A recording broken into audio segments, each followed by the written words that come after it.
Operation સિંદૂર દુશ્મનના ઘર પર સીધો હુમલો કરી ભારતે વિશ્વને બતાવી આપી પોતાની સૈન્ય ક્ષમતા, તેમજ સમગ્ર વિશ્વને સંદેશ આપ્યો કે આતંકવાદનો સામનો કરાશે અને પૂર્ણ રીતે ખતમ કરવામાં આવશે.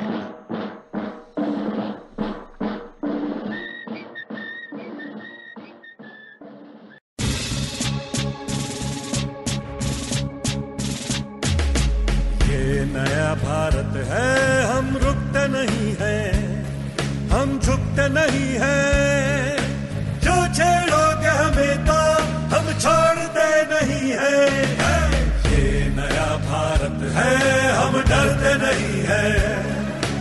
ये नया भारत है, ये नया भारत है, ये नया भारत है.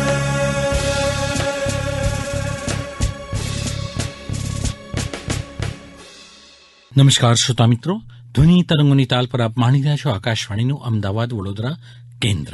મિત્રો, આજે આપણી સમક્ષ આકાશવાણી અમદાવાદના સ્ટુડિયોમાં એક વિશેષ અતિથિ હાજર છે. જી હા, આપણી વચ્ચે આજે છે કમાન્ડન્ટ દેવાંશ ત્રિવેદી, જેમને રાષ્ટ્રપતિના હસ્તે તટરક્ષક મેડલ 2016માં એનાયત કરવામાં આવ્યો છે. તો સર્વપ્રથમ આકાશવાણી અમદાવાદને શ્રોતા મિત્રો વતી કમાન્ડન્ટ દેવાંશ ત્રિવેદી સાહેબ, આપનું સ્વાગત છે. નમસ્કાર મિત્રો. મિત્રો, કાશ્મીરના પહેલગામ વિસ્તારમાં તારીખ 22 એપ્રિલ 2025ના રોજ ક્રૂર આતંકવાદીઓએ નિર્દોષ ભારતીય પર્યટકો પર ગોળીબાર કર્યો અને આ હુમલામાં નિર્દોષ પ્રવાસીઓ માર્યા ગયા હતા. ભારત સરકારે આ દુષ્ટ ઘટના સામે કડક જવાબી કાર્યવાહી રૂપે ઓપરેશન સિંદૂર શરૂ કર્યું.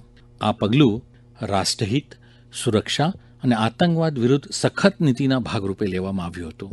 ભારત સરકારે પોતાના સાર્વભૌમત્વ અને અખંડિતતાને ધ્યાનમાં રાખીને આ પગલાં લીધા. આપણી ત્રણેય પાંખની સેનાના જવાનોએ અદ્ભુત યુદ્ધ કૌશલ્ય અને તકનીકનો સમન્વય કરીને ઓપરેશન સિંદૂરને સફળ બનાવ્યો. તો ભારત દેશે જે સ્ટ્રાઇક કરી, જેને ઓપરેશન સિંદૂર નામ આપવામાં આવ્યું, તો એના વિશે આપનું મંતવ્ય અને આપની ભાવના શ્રોતા મિત્રોને કહેશો? શૈલેષભાઈ, આપણે સંવિધાન આપણો બહુ જ સાફ રીતે આપણને અને બહુ જ એક લાર્જ પર્સ્પેક્ટિવથી બનેલો છે, જેમાં આપણું સોવરેનિટી, જેને સંપૂર્ણ પ્રભુત્વ સંપન્ન કહીએ છીએ, સમાજવાદી, ધર્મનિરપેક્ષ, લોકતાંત્રિક અને પ્રજાસત્તાક, જે આપણા મેઇન જે આપણા પિલર્સ છે આપણા કોન્સ્ટિટ્યુશનના, એ આપણને એક બહુ જ રિસ્પોન્સિબલ સ્ટેટ બનાવે છે. 22 એપ્રિલે જે દુષ્કર્મ કર્યું હતું આ લોકોએ, એની ઉપર ભારતે ઘણું સમજી વિચારીને, અને તમે જુઓ તો એના પછી પહેલો આપણો જે એટેક રહ્યો છે 7મી મેના રહ્યો છે. એટલે આપણે એક બહુ જ રિસ્પોન્સિબલ ટાઈમ લઈને આપણે એક સમજી વિચારીને આપણે એ ડિસિશન ઉપર પહોંચ્યા હતા કે હવે દુશ્મનને એક બહુ જ સટીક રીતે એટેક કર્યો છે. તમે જોયું હોય તો આપણે એમના કોઈ સિવિલિયન અથવા એમના કોઈ સંરક્ષણના ટાર્ગેટ્સને નહોતા એટેક કર્યા. આપણે એમના જે 9 ટાર્ગેટ પહેલાં જે લીધા હતા એ બધા જ આપણા ઇન્ટેલિજન્સ સ્ત્રોતો દ્વારા જે આપણને જે પોઝિશન્સ મળવા આવી હતી, એને જ આપણે બહુ જ રિસ્પોન્સિબલી નોન એસ્કેલેટરી મેથડમાં આપણે એને એટેક કરીને એમને ધ્વસ્ત કર્યું હતું, જેમાં મિનિમમ ડેમેજ રિપોર્ટ કરવામાં આવ્યું હતું. અને આપણે એવો ટાઈપનો આર્સેનલ યુઝ કર્યો હતો જે એક બહુ જ મોડર્નાઇઝડ હતો અને એક બહુ જ રિસ્પોન્સિબલ હતો. This word is very important કે એ બહુ જ રિસ્પોન્સિબલ એક્શન આપણે કર્યો હતો. આ 9 ટાર્ગેટ જે ટેરરિસ્ટ ઓર્ગેનાઇઝેશન્સના હતા એ આપણે એને જમીનદોસ્ત કર્યા હતા. તો દેવાંશભાઈ, એમાં જે સેનાના ત્રણેય પાંખોએ મળીને પોતપોતાની મહત્વપૂર્ણ ભૂમિકા નિભાવી, અને સાથે જ આપણે જોયું કે ભારત દેશ તકનીકી ક્ષેત્રમાં એટલો બધો પ્રવીણ અને એટલી ઉન્નતિ કરી ચૂક્યો છે કે એણે પોતાના દેશમાં નિર્મિત હથિયારોથી બી આક્રમણ ખાડ્યું. આખા સંસારમાં એ સાબિત કર્યું કે ભારત દેશ એક સક્ષમ, શક્તિશાળી અને સાથે સાથે જવાબદારી પોતાની સમજે એવો દેશ છે. અને એણે ઓપરેશન સિંદૂરને, જેમાં ત્રણેય સેના સાથે મળીને જે કાર્યવાહી થઈ, તો આપ થોડી આ ત્રણેય સેનાની કાર્યવાહી વિશે થોડો પ્રકાશ પાડશો? 1971 વોઝ ફર્સ્ટ જે આપણે જ્યાં આપણે એવું રિસ્પોન્સિબલી આપણે ત્રણેય સેનાઓને એકત્રિત કર્યા હતા, જ્યાં ભારતીય વાયુસેનાએ, ભારતીય થલસેના અને નૌસેના ત્રણેય પોતાના થિયેટર્સમાં દે હેડ એ લોકોએ ઓપરેશન કેરી કર્યું હતું. અને એક બહુ જ એન્ડ પોઈન્ટ ઓફ ધ વોરનો એન્ડ પોઈન્ટ લાવવો બહુ જ ઇમ્પોર્ટન્ટ છે. તમે હાલમાં જોશો તો જે દેશ દુનિયામાં જે લડાઈઓ થઈ રહી છે એનો એક નોન એન્ડિંગ પ્રોસિજર્સ દેખાય છે, એક વર્ષ સુધી ચાલે છે. જ્યારે કે ભારતે હંમેશા એક રિસ્પોન્સિબલ એન્ડિંગ આપી છે દરેક યુદ્ધની જે આપણે લડ્યા છીએ. આ લડાઈમાં ભારતીય થલ સેના અને વાયુસેનાનો એક સૌથી મોટો એક રિસ્પોન્સ રહ્યો છે, અને ભારતીય નૌસેના જે એક ઓપરેશન થિયેટરમાં એક અદૃશ્ય ફોજ છે, પણ એ ફોજનો બહુ જ ઇમ્પોર્ટન્સ છે દરિયામાં, જ્યાં અમે સી બ્લોકેડ, સી ડિનાયલ અને સી સુપ્રીમેસી હોલ્ડ કરીએ છીએ, જ્યાં આખો એક બેડો જાય છે. કેરિયર ટાસ્ક ફોર્સ આપણો ગયો હતો INS વિક્રાંતનો, અને એ એક એવો એરિયાનું સુપ્રીમેસી અને ડિનાયલેબિલિટી રાખે છે કે એ એરિયામાંથી ન કોઈ દુશ્મનના એરિયામાં જઈ શકે, ન કોઈ દુશ્મનના એરિયાથી બહાર આવી શકે. તો એ આખો એક બબલ ઓફ સિક્યોરિટી અને સેફટી બનાવે છે. ને એ બબલનો તમે એક વર્ચ્યુઅલ આમ વિચારી જુઓ તો 1 કિલોમીટર મોટો બબલ હોય છે, જે એર સ્પેસ, સરફેસ અને અંડર ધ સરફેસ બી આખો જાય છે. કેમ કે પાણીમાં ઓપરેટ કરતા જહાજોને એટલો જ થ્રેટ રહે છે સબસર્ફેસ ટાર્ગેટ્સના બી. એટલે નૌસેનાનો એક બહુ જ વિશાળ પ્રેઝન્સ રહે છે, જે લોકોને નથી દેખાતો પણ દુશ્મનને બહુ જ સારી રીતે દેખાય છે. ભારતીય વાયુસેનાનું તો કહેવાય જ નહીં. એ લોકોએ તો બહુ જ બહુ ટેકનોલોજીનો બહુ હાઈ એન્ડ યુઝ કર્યો હતો આત્મનિર્ભર ભારતના પ્રોડક્ટ્સથી અને બીજા પ્રોડક્ટ્સ જે આપણે ફ્રેન્ડલી નેશન્સથી જે આપણને મળ્યા છે. એ નેશન્સ જે સમજે છે કે ભારત આને બહુ જ સમજી વિચારીને વાપરશે, અને આપણે એ હોલ્ડ કર્યું છે કે આપણે એ બધા આર્સેનલ્સ જે આપણને મિત્ર દેશોથી મળ્યા છે એ આપણે બહુ જ રિસ્પોન્સિબલી યુઝ કર્યા છે, અને બહુ જ ઇમ્પેક્ટફુલ એક એટેક કર્યો છે ભારતીય વાયુસેનાએ. આખો પ્રોસેસ ઓફ ઓપરેશન્સ અને પર્સપેક્ટિવ, જે કન્સેપ્ટ ઓફ ઓપરેશન્સ જેને કહીએ છીએ, એ યુઝ કરીને ડ્રોન્સ, આર્ટિફિશિયલ ઇન્ટેલિજન્સ, ઇસરો અને ઇન્ટેલિજન્સ, આને બી હું ના બોલું તો મારા તરફથી એક it will be not a correct part on my side, કે આપણે સ્પેસ એલિમેન્ટ અને ઇન્ટેલિજન્સનો બી બહુ જ સરસ રીતે આમાં ઇન્ટિગ્રેશન થયું છે આખા ઓપરેશનમાં. ભારતના જે યુદ્ધો અત્યાર તકના થયા છે, તો એના વિશે થોડો પ્રકાશ પાડશો કે આપણને સત્ય અને ન્યાય માટે, ન્યાયની સ્થાપના માટે અને સત્યના પક્ષે આપણા દેશે સત્ય અને ન્યાયની સ્થાપના કરી છે. આપણા ઇન્ડિપેન્ડન્સથી જ આપણો ફર્સ્ટ એટેક જે પાકિસ્તાની ફોજો કર્યું છે, પણ અત્યારે એ લોકોએ ક્લેમ કર્યું હતું કે ત્યાંના કબીલોએ એટેક કર્યું છે 1947માં JNK ઉપર, જ્યાં સબસિક્વન્ટલી સરદાર વલ્લભભાઈ પટેલ સાહેબના ઇન્ટરવેન્શનથી ઇન્ડિયન આર્મીએ JNKના રાજાને હરિસિંહ સાહેબને મદદ કરીને એ લિબરેશન જે JNKનું કરાવવાનું હતું ત્યાં સુધી પહોંચીને યુનાઇટેડ નેશન્સ વચ્ચે આવ્યા પછી એક LOC બની ગઈ છે ત્યાં. તો ત્યાં સુધી, ત્યાંથી જ આપણી ટેરિટોરિયલ વોર્સ ચાલુ થઈ છે. અને આપણી તમે જુઓ તો ભારતે હંમેશા એક ટેરિટોરિયલ વોર લડી છે, ચાહે એ 65માં હોય, 62માં હોય, 71માં હોય, કે છેલ્લી આપણી જે કારગિલ 99માં, જ્યાં કારગિલ ક્ષેત્રમાં પાકિસ્તાની ફૌજીઓ ઘૂસપેઠ કરી હતી અને આપણે એમને તગડીને બહાર કાઢ્યા હતા. તો આ બધી આપણી લડાઈઓ એક ટેરિટોરિયલ વોર રહી છે, જ્યાં આપણા ટેરિટરીમાં કોઈ આવ્યું છે અને આપણે એને બહાર નીકાળ્યું છે. નો ફર્સ્ટ યુઝ પોલિસી જે હંમેશા ભારતની રહી છે એ આપણે મેન્ટેન કરી છે અને આજ સુધી મેન્ટેન કરીશું હંમેશા. દેવાંશભાઈ, આપની સેવા, આપે કોસ્ટગાર્ડમાં આપે ઘણા બધા સેવાના વર્ષો ગાળ્યા અને દેશ સેવા કરી, તો શ્રોતા મિત્રોને થોડી કોસ્ટગાર્ડના સેવા અને કોસ્ટગાર્ડ વિશે માહિતી આપશો. 1960ના એન્ડના દશકમાં ને 70ના ઇનિશિયલી દશકમાં there was lot of smuggling ને આ બધી એક્ટિવિટીઝ, ઇકોનોમિક એક્ટિવિટીઝ બહુ જ વધી ગઈ હતી મેરીટાઈમ એરિયાઝથી, ઇન્ક્લુડિંગ બોમ્બે હાઈ ઉપર ગેસ મળી આવ્યો હતો, તો ત્યાં અમુક ઓફશોર રિગ્સ ONGCએ બનાવવા ચાલુ કર્યા હતા. એના પરથી નેવીનો એક એ પ્રસ્તાવ હતો મિનિસ્ટ્રી ઓફ ગવર્મેન્ટ ઓફ ઇન્ડિયાને, કે એક એવી લો એન્ફોર્સમેન્ટ એજન્સી સીમાં ઊભી કરી જાય જે નેવીને, કેમ કે નેવી આપણો એક ડિફેન્સ ફોર્સ છે, એમનો એક રોલ છે, એમનો એક ચાર્ટર ઓફ ડ્યુટી છે.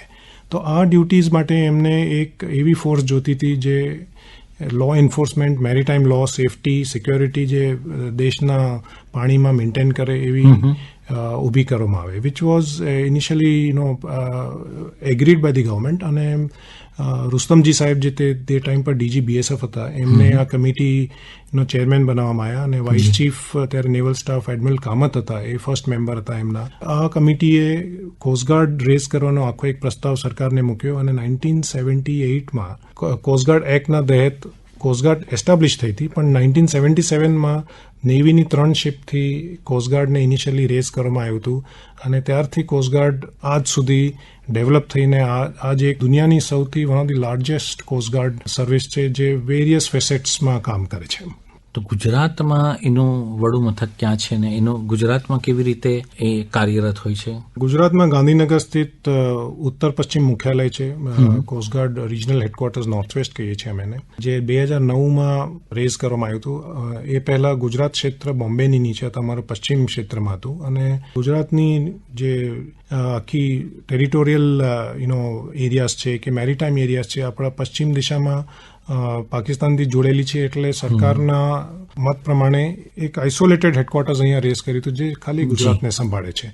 કોસ્ટગાર્ડનું કામ મેરીટાઈમ સેફટી છે, જે માછીમારો જાય છે આપણા એમની સેફટી, કે મેરીટાઈમ સિક્યોરિટી છે, which includes anti smuggling, anti poaching, including pollution અને એન્વાયરમેન્ટ.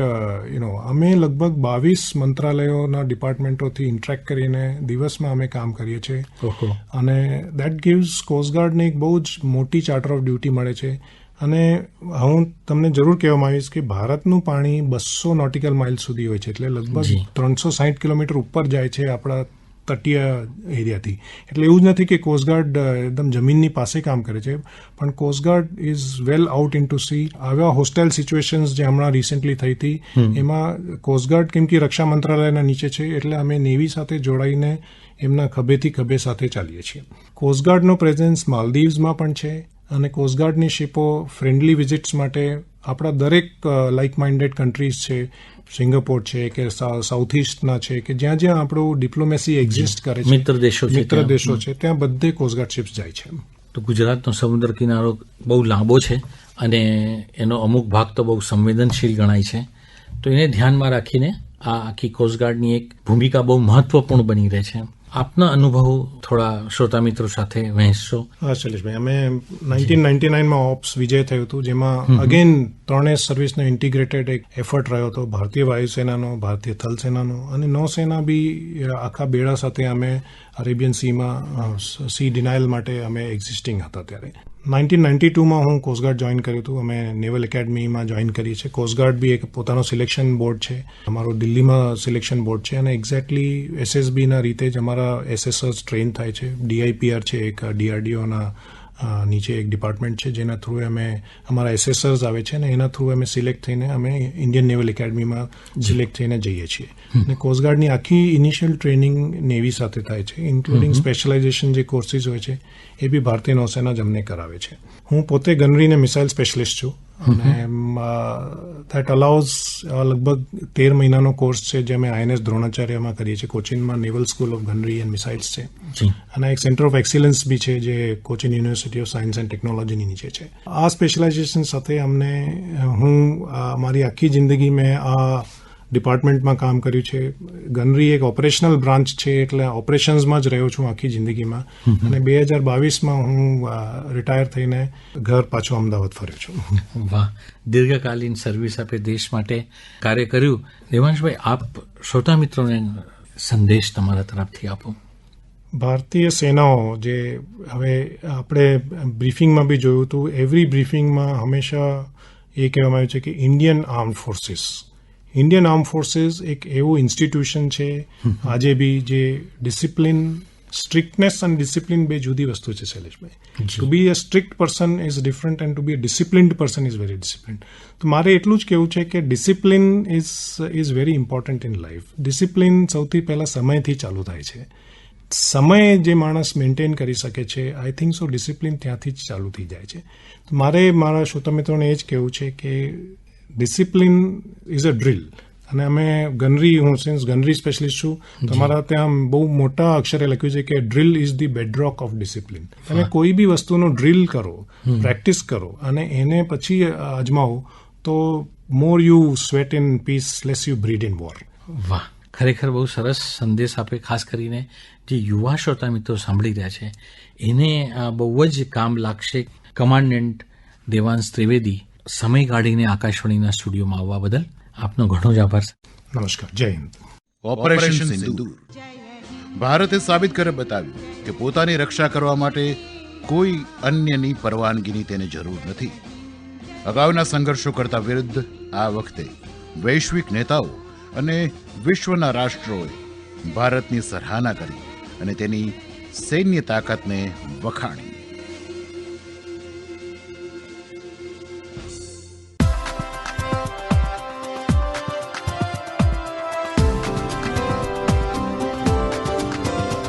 दिल की हर धड़कन में है अपना भारत, है लहू के कतरे कतरे में अपना भारत, है आन बान और शान सभी की अपना भारत, अपना भारत, सशक्त भारत.